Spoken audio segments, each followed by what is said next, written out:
Today we want to start out with our agenda, and we want to know what you want to know. It's very informal.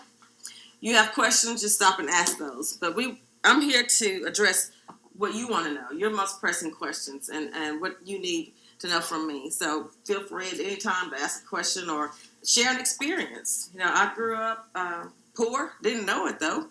Until later, my mom raised 5 girls by herself, so that was a struggle. And so I didn't learn about money. Nobody taught me how to save and how to budget, how to spend. It's kind of trial and error.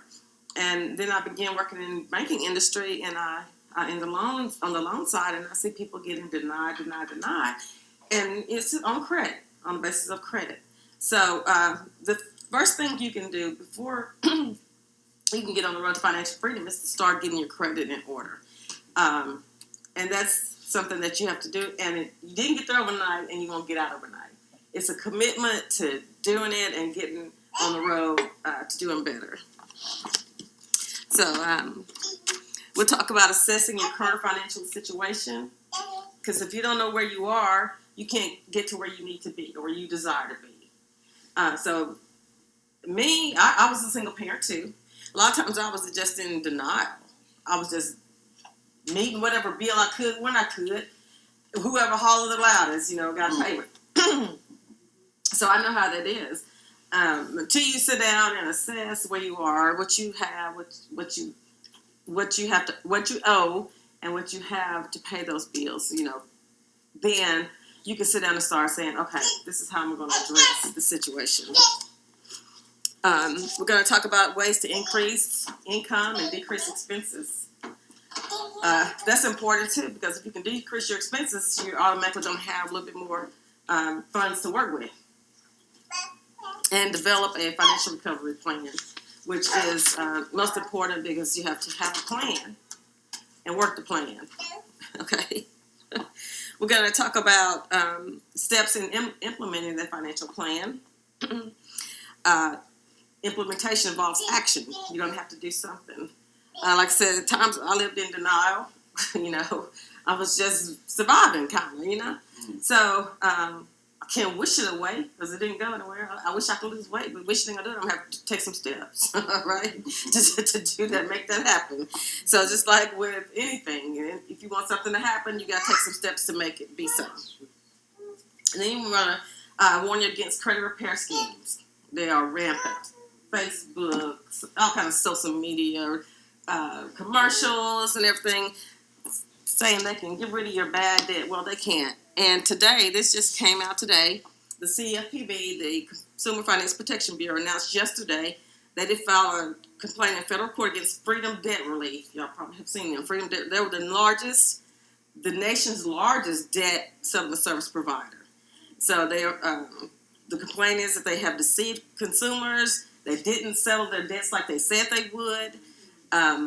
They make customers negotiate their own settlement and mislead them about the fees and its services, and also fail to inform them of their rights. So, debt relief companies, credit repair companies, it's all a scam. If they want a fee, then run, because it's not any good.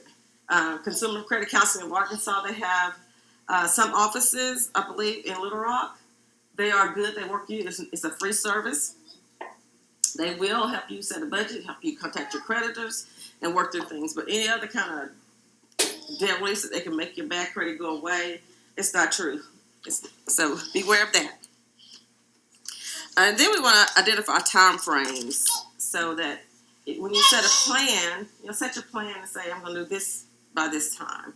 Make it reasonable and actionable, something you can do. Don't set your goals so high that you fail, and then you get discouraged. But even when you do set goals and things, you're going to have setbacks. But don't let the setbacks set you so far back that you can't get back on your plan.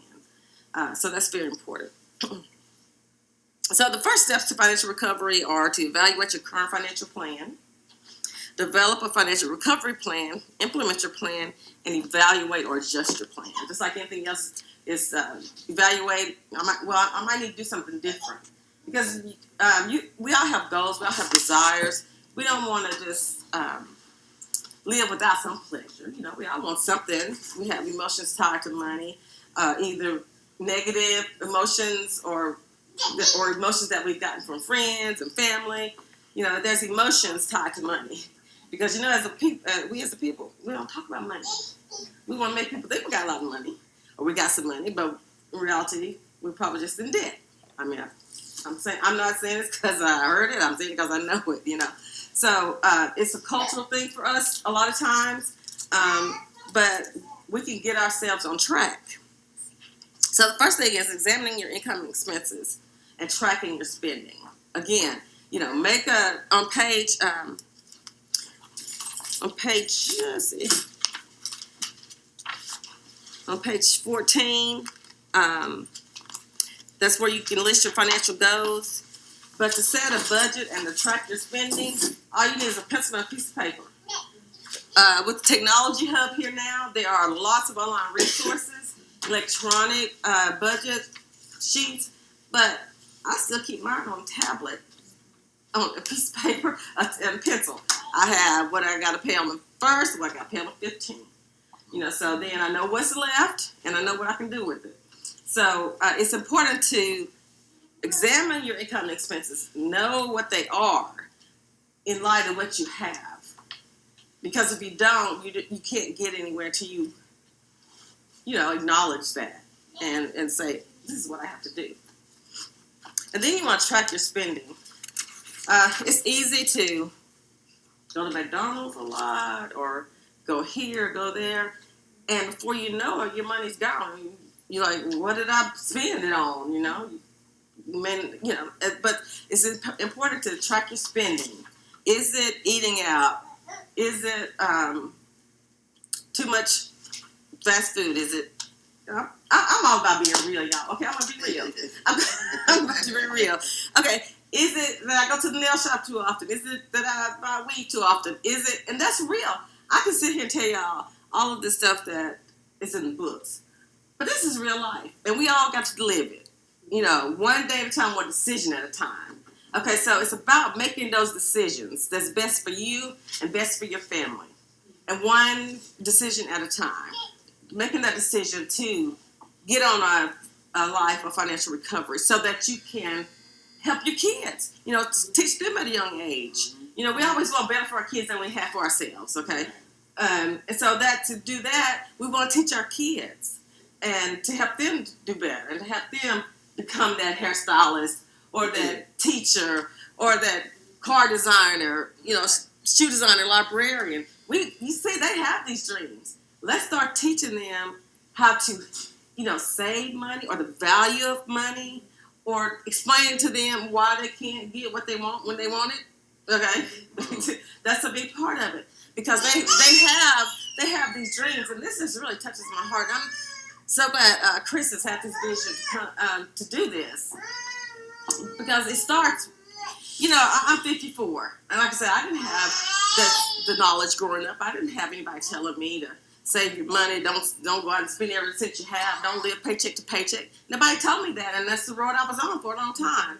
And so to see this with these kids, it just warms my heart to see. And I'm going to take this back to our church, you know, or somewhere in our communities. I'm from Conway, really. And because that's where it starts. But it's not too late. It's never too late to get together. So, you know, write your expenses down. Look at your income. And it might be a little disheartening because when I first started trying to get myself together, I had more bills than I had money. And I'm going to tell you, I'm right about Rhea and Rio. If I didn't have the Lord by my side, and I don't know who knows him, but that's the only way I made it. That is the only way I made it. Through prayer and asking him for help. Asking for help. I asked the Lord to help me, show me, to lead me. And so I have to say that regardless of what's in these books, my relationship with the Lord was number one. That's right. Okay. But he didn't show me this just for me to keep it to myself. So I enjoyed going out and telling people how to do better and because I've lived a lot of it. You know, I've lived a lot of it. I've seen a lot of it. I know. So, find out where you are and don't get so disheartened that you can't move out of it. You can do it. You know, it's going to take time. It's going to take compromise. It's going to take sacrifice, but you can do it. So review your monthly income expenses and know where you are on a monthly basis. If you're on fixed income, you know, the holidays are here. You know, this is hard. Being a single parent, I know this is a hard time because not only do you have everything you got to do every month anyway, then you got a child or children that want presents and you got to have food and all of that. So this is a hard time of year, but there are resources available in the communities. You know, reach out to those people and places and get the resources that help you so you don't have to stress out about it. Because that stress will get you, and then it puts you in a bad mood, and then the kids hollering, "I got the hand out." You know, that's kind of stuff, and that's stressful. And reach out to the resources that are available. Get that help until you can yourself get to a place where you can help somebody. And that's what it's all about, is giving back. Ways to prioritize your expenses. First, you want to pay the necessities first. You want to pay your necessities first. You got to keep the lights on, the heat on, the food, and the roof over you and your kids' heads. You got to do that first. You know, you cannot compromise there. Those are necessities, and we all have to have those. Have that safety and security of having a home and having the lights and the heat when we need it. Then you're gonna look at your expenses and pay the high priority expenses next. Not outside those necessities. What do you need to pay? Do you have insurance, car insurance, or any other bill that is especially important to your quality of life? So then you look at those expenses, and then whatever's left, you pay everybody else.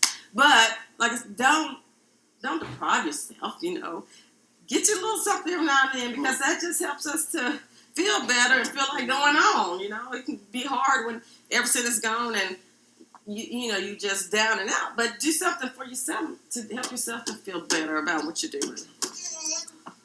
I learned this yesterday. I mean, you always learn something. This how to organize not only my personal to-do list and my finances and my work to-do list, is to look at the things that are important and urgent first. And then you have things that are important but not urgent. Okay, they'll go next. And then the things that are not important but they may be urgent, those are the things that you didn't plan for.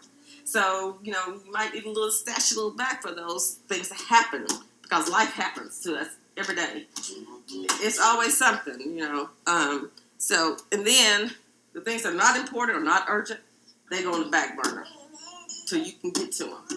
Yeah, so it's like that. But a financial recovery plan will help you save money. And saving money, I'm not talking about go out and put $1,000 in the bank today. I'm talking about starting little. I started off putting $5 in a little bag in my drawer. $5 at a time. I would put that in there. And pretty soon I was looking at it, $30. I was like, whoa. You know?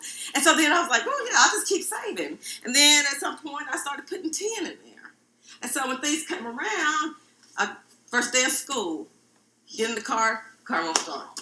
I got to have a battery. You know? So I just didn't fall out, and you know, I had a little bit to fall back on. You know, so that helps you to eliminate some stress and to be prepared, because you got to start small. The thing is, you got to start. You got to start somewhere. If it's $1, $2, you know, just do it regularly and consistently, and don't mess with it. And then, you know, should you include goals in your financial plan? Yeah. Think about those goals. Write them down. Even though you may not be able to get to them right now, but write them down. Have them in the back of your mind. This is what I'm working toward. So every day I'm doing this because I'm working toward a goal. And so you put that in perspective to your lifestyle and how you're spending and how you're saving. But involve the kids. Involve the kids. Say, kids, we want to do this. We're going to save up and we're going to go on vacation. Even if it's just down the street. You know, one year I just took my daughter out of the country. We just came to Little Rock, stayed in a hotel. You know, and her and 3 friends. And she thought that was wonderful. You know, they got to swim, you know, and it cost a lot. But involve your kids. Say, we're going to put this piggy bank up here and let them earn a quarter for some chores. Get back to teaching them, because I know some of us were taught. I know, because I'm not the oldest one in this room. I know we were taught. So teach them to earn their money, earn their rewards, and that's going to help them in the long run. And maybe they can get a point to where they can help you. It was just like that, because I had to go to my son. I loaned him, I had to go to him. Yes. Yeah. So, make sure your goals are specific. Make them specific. Because if you just set some hardy goal, it's just a hardy goal. Make them specific and have a measurable goal, something that you know that you can look to and say, okay, I met this much of it. Make it attainable where you do, like I said, don't make it so hardy it's just impossible, just like a pie in the sky. But make it something that you can attain realistically, and make it relevant to where you see yourself in the future, and put some time frames on it. Maybe not meeting the exact goal, but getting there little by little. It's important to start. Then every now and then go back and take a look at your goals, see where you are, evaluate. Okay, do I need to do something different? Okay, so now I paid this bill off. Now I can start paying a little bit extra on this bill. So you can set those, start, look at it and maybe adjust it from time to time. There's an activity on page 14 in your participant guide there. And like I was saying before, it's just a little thing where you can write a goal down there if you choose to. But you'll have this in your packet to do at home. And then make sure they're SMART goals again. Something you can achieve reasonably. Set reasonable time frames, and go back and evaluate and adjust if needed. And then once you set a spending plan, you know how much you have, you know what you're paying out, then follow that plan. Plan your work and work your plan. Just follow it. Like I said, every time there's going to be always something coming up. But get back on track when you can. And also kind of reduces anxiety when something happens. The anxiety and the stress. I know from being a single parent, every time my son came home from school, they needed something. And I was like, oh my goodness, where's it going to come from? Having to go and ask my sister, come home one day and the lights are off in the house. My son said, Mom, the lights won't come on. I'm like, oh, so I'm telling y'all, I've been there, and I know that it's hard and it's stressful when you get a call like that, or you walk in and flip that switch and nothing happens. So things, have a little bit, and like I said, you can do it. Once you have a spending plan, it kind of gives you a sense of control over your money. You're not just living willy-nilly. You're not just saying, who calls first, gets that dollar. But you have control, and you can see, okay, this is who I'm paying, this is who I'm paying, this is who I'm paying. This is what I need, this is what my house needs, this is what my kids need. And you have that control over your budget, over your money. But if you don't do that, you don't have any idea. You just kind of, like me at one time, was just like here and there, whatever. And also, you get to a point where it's sometimes at some point you can start building assets. If you have, cars an asset if you're not upside down in it. But at some point, that could be one of your goals. We thought we might come back and do a home buying seminar. Some people think they can't get into a home, but you can get into a home. It's not impossible. But you have to start improving your credit, and to do that, you start by tracking that spending, pulling your credit report, knowing what you owe, and starting to make that plan. It's not impossible. Yes, ma'am. So when you start preparing your credit, what's the next step after you get your credit in order? How fast can you get a home after you establish that? There's not a canned answer for that. It depends on the situation. Once you get your credit in order, okay, so if you have, and maybe at that point you don't have credit anymore because you satisfied all those debts, then you need to probably get a secured credit card. which means you put like $500 on an account with the bank, and they give you a credit card for $500, and you charge and you make monthly payments to establish a good credit history, because all the other stuff could have been bad history. You need now to establish a good history. So you want to get a secure card, and don't max it out. Spend like half of it. Charge about half of it, and make your monthly payments on time every time. And it takes about 24 months to get for the credit bureaus to see that you have established a good history, because it's just what it says. It's a history. So it takes time to get that history built back up. So that's one way to go. I think Finger Hut has a credit card.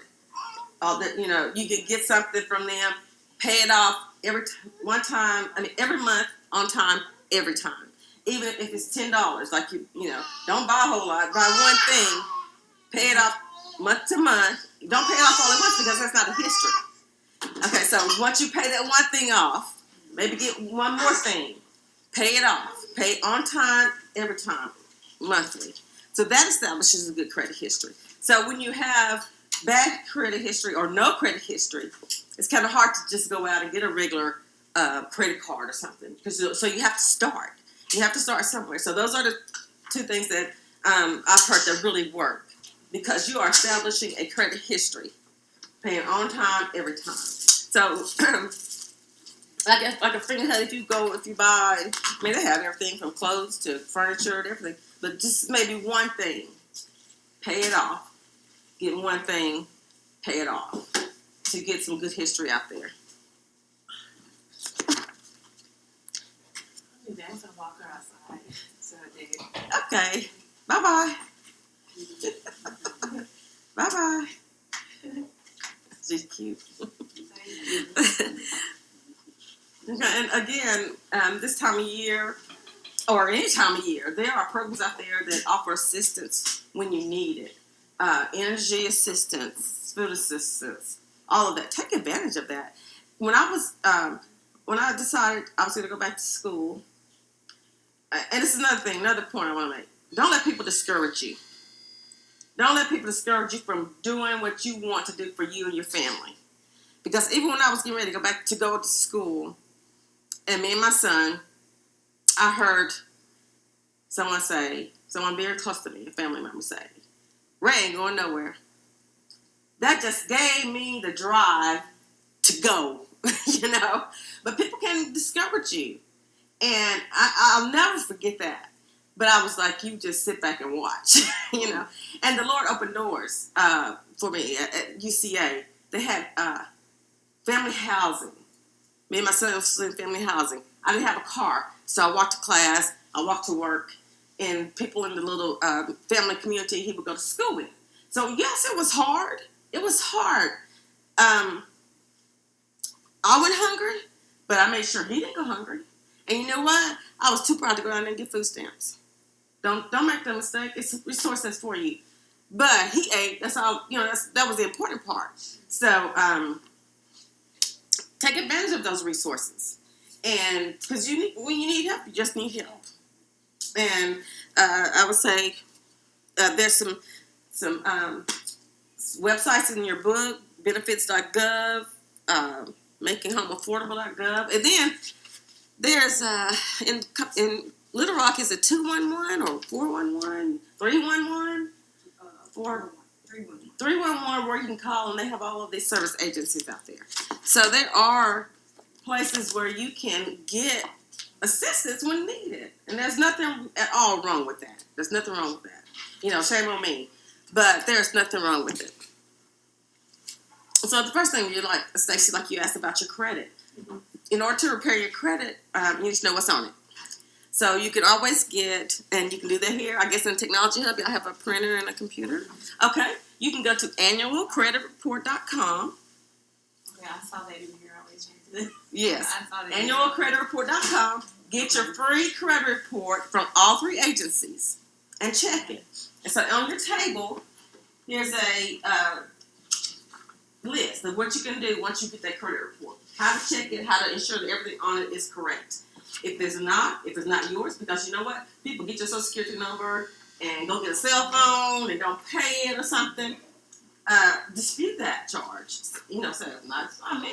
I don't do that." You know. So, Can I interject something? yes. And that's important to do right now, especially, I'm not sure if you've heard about the Equifax breach in consumer credit histories. Up to half of all Americans' credit histories have been compromised. So that's something that everyone needs to be on top of, and being aware of what your current credit status is, so that you're not being taken advantage of. So, yeah.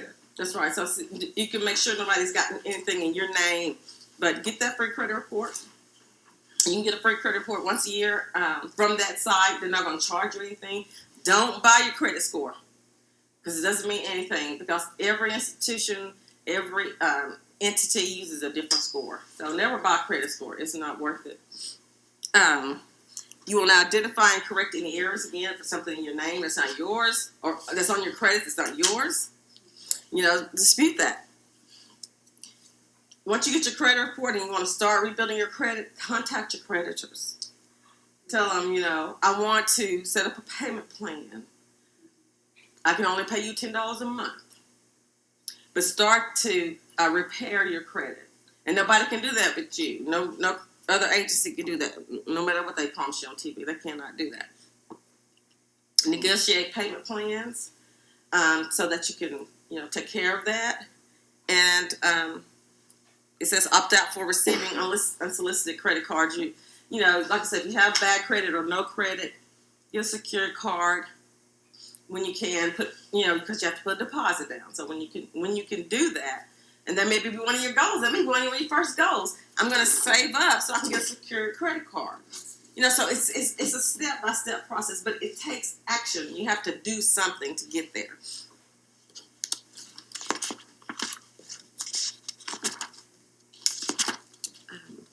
Sometimes some people might, you know, there could be doctor bills on your credit that's not right. There could be somebody got a cell phone in your name or a light bill in your name, and it's not yours. You know, you need to dispute that so that it will come off of your credit. And when you do get ready to make repayment plans or contact your creditors, already know what you can pay. So determine that beforehand before you get on the phone with them. Already know what you can pay them, because they would much rather get the money than not. So they will work with you. And be realistic about it. Don't say I can pay you $50 when I can only pay you $10. You know, and if they say something, you can say, well, I can pay you $10. You know, you have to, you know, if that's all you can pay, that's all you can pay. They say pay $50 and you still don't pay the $10. You know, don't agree to that. Because if they put that on there as a payment and you're not paying it, then that doesn't look good either. But explain your situation and ask them to work with you. Always, when you call them, you know, have some paper, write down maybe who you spoke to and what you decide to do. Something smells good. You know, ask them about hardship programs, because, you know, you could be having a hardship. Look, I'm having a financial hardship. They may, and they'll be more apt to work with you. Again, don't accept it or don't agree to do anything that you know you can't do. Because then if you call back and want to work on it again, they may not, you know, you maybe lost trust there.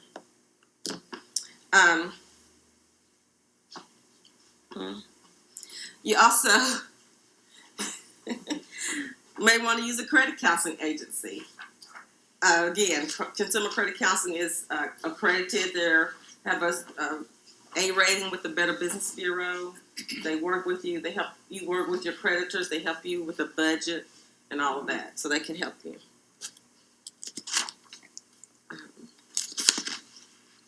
Again, a credit repair scam. Anybody that says they can repair your credit, it's a scam. Because they can't. Unless they're going to pay your bills. They say that, that's different. Okay, and then step 4 is to review and adjust your plan. And that's on the ongoing basis. As you set a plan, as you start to pay things off, or, you know, you want to go back and maybe Okay, take that off your list. And you know, that feels good when you can take something off your list. When you find something you can take off the list, that's a good feeling.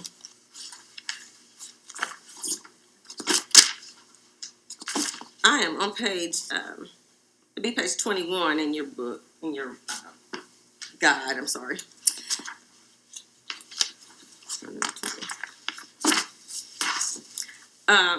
So you want to review and adjust your plan. If you have some type of insurance coverage that you need to carry, that you do carry, you know, might want to look at that to see, is that the best plan? It's now on page 23 now. Mm-hmm. So if you want to, you know, review that, it's important to have some type of insurance coverage, especially for health or if you have an auto. That's important. Yes, ma'am. And there are some tips right there in the middle of your page where you can go look at mymoney.gov, dol.gov, ssa.gov, any of that. It's important to have insurance coverage if you have a car because people drive crazy. My daughter, since last year, is in her third car. You know, but it wasn't her fault. Neither one of them was her fault. So that's good. You know, I'm glad other people have insurance. And if you can get to the point where you can save, you know, that's always good. Like I said, just start. If it's $1, if it's $5, if it's $10, just stick it back and don't let anybody know where it is. I work with people that had it in a book. I had it in a little bag in my drawers, you know. But stick it back somewhere, you know, just so you have that. You know, then in the back of your mind that you have something to start with if you have an emergency. And then you want to prevent any future financial setbacks. And so you want to start by trying to save a little. Keep it moving forward. Be patient. This is a process. You didn't get there overnight. It's not going to happen that you're out overnight. It's a process. So be patient with the process. And keep learning. Keep learning. Okay, what do I need to do now? Seek the knowledge and then share that with family and friends. You know, say, girlfriend, babe, boo, whatever. I got a goal. I have a plan in mind. Help me get there. Let's get there together. Just, you know, bring in the family, the extended family, the significant others, whatever. Bring them along with you and empower, you know, people around you to do better.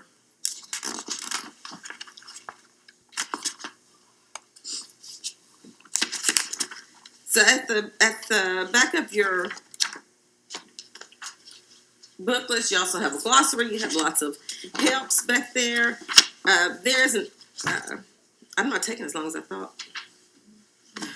I talk too fast, I guess. Small claims. You're not talking to me. That's why. I got one question. I'm taking it all in because I'm evaluating my situation. I'm like, okay, I'm a budgeter and I'm a bargain shopper, but I'm still ain't saving no money. That's right. Well, you know what? I'm a bargain shopper too. It's got clearance on it. It's calling my name. But you know what? I got stuff in my closet that I had never even worn because I can't find nothing to match it now. I got this off-color orange, this off-color green, and I ain't got nothing to wear with it. So I was like, I'm gonna stay out of that store. Because I buy this clearance stuff and I ain't got nothing to wear with it. I mean, I just eventually want a home for my children. That's just the ultimate goal here, and I mean, that's just been on my mind for the last couple of years, just to get a house. And that's good. And I don't think that's gonna go away no time soon. No, but you got to start. You can't wish it. You can't just wish it and it happens. It won't happen. It's like every morning I say, I wish I could lose weight. And what I do, go to work and eat donut. You know? So you got to take steps in the direction that you're trying to get to. Yeah. So, and involve your kids in that process. Again, I see all these dreams on this wall and these potential, and we got to help them get there. You know, we got to help them get there. So, but it starts with you. You can help them. You can show them the value of dollar, the value of paying bills, the value of learning and getting the knowledge that you need to be successful in your finances. like I said, I didn't have that, and I had to learn the hard way. I was just like doing whatever I saw my mama do. That's all I know, So, and that didn't work because she was trying to make taking care of 5 girls and working 2 jobs sometimes. So I did learn the value of hard work, but the other stuff, I had to learn on my own. So, anybody have any questions? I have one. What's one of the biggest obstacles that individuals run into? So if I start this program, what's a common obstacle that if I start budgeting and watching my money, what's a common obstacle that I'll run into that may make me shy away from doing it? Unexpected expenses. Something will happen. Some emergency, and something will come up that you weren't counting on. And always bust your budget, but don't let that get you off track forever. Get back on it. Get back on the wagon, because you can count on it. Something will happen, but just know that and pray about that and get back on track. Because it will happen because we live daily. Something's always happening. If it's not us, it's cool. But my desire is to teach this so that we can teach our kids and that we can get back to giving back. Once we can get to a point of giving back, and that's what it's all about. So I had some gifts. I was going to draw names, but I think I have enough for everybody that's here. But I'll draw a number to see who gets what. And one of the things I'll say while she does that is one of the benefits to being at Sunset right now, they talked about the redevelopment that's going to go on. And one of the things that the Housing Authority wants to do in the redevelopment is not just have the traditional Sunset type units here, but buy vacant lots or rundown lots and have homes that are under the purview of the Housing Authority for current people at Sunset to move from these units into family homes. So when you think about moving your family into a home, don't think about it in the context of what you're familiar with. Think about it in the context of going from a one MHA site to another MHA site, because the scope of public housing is changing so that it reflects more of the community in which the housing location is in.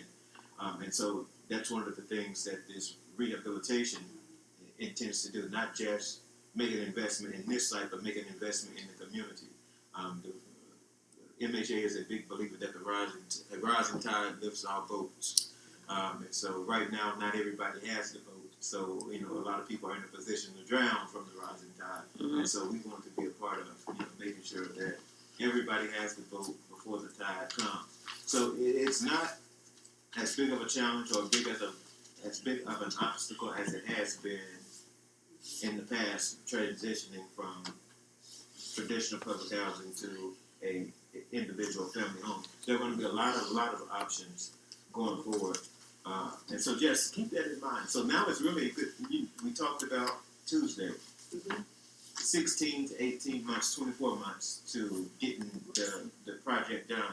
So now it's really a good time to start getting finances and credit scores and things like that in order, because that gives you time to kind of be in sync with what's going to go on here. So yeah, just keep that in mind. It's really a good time. And you can look into Habitat for Humanity. They have guidelines. I was going to ask you about that. I've seen that. Yeah, so start working on your credit, because they do look at credit, because they want you to show the ability, because you have a monthly mortgage at 0 interest, but you have a monthly mortgage. So they want to see that you will pay your bills. So that's something to start working on there.